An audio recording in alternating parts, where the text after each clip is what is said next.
So hello guys, yan another post na naman po tayo sa mga kaganapan po sa atin dito sa isdaan. So samahan nyo po ulit kami para po mamili ulit ng mga isda. So ayan, meron po akong maraming bodyguard ngayon. From Semirara nga po pala yung pamangkin po namin. So ayan, side po siya ng asawa ko. And then after po natin mahiglisin yan, siyempre nagbigay na tayo ng resibo sa ating buyer. Tapos nagbayad na po siya ng cash sa atin para naman mabayaran naman natin yung mga bangka po na dumating sa atin.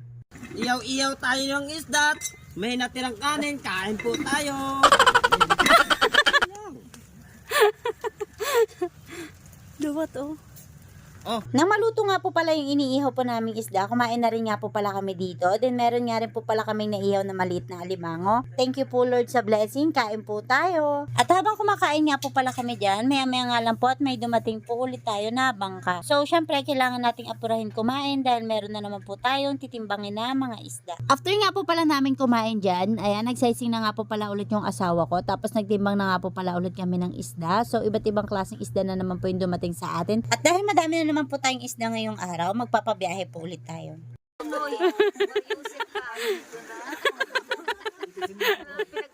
Sabi nila, pag nagluluto ka, kailangan mong kantahan para maging masarap yung luto mo. Ngayon, kailangan nating sayawan para maging maganda yung benta ng isda natin. At dahil malakas maasar ang asawa ko, inabot na nga po pala kami ng lakas ng ulan at hanging habagat. At ayaw niya pa rin pong tumigil ang kulit. Wasak ang puso ni Maximac. So, ayan guys, inabot na kami ng ulan dahil hapon na. Yan, sumama na naman yung panahon natin dito sa atin sa San Jose.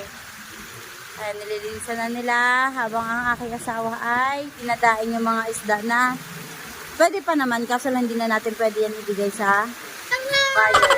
Pero dadaingin na lang natin para hindi masayang. Ayaw daw mo pa sa Nerexon! May nakawala tong muy-muy sa San Jose.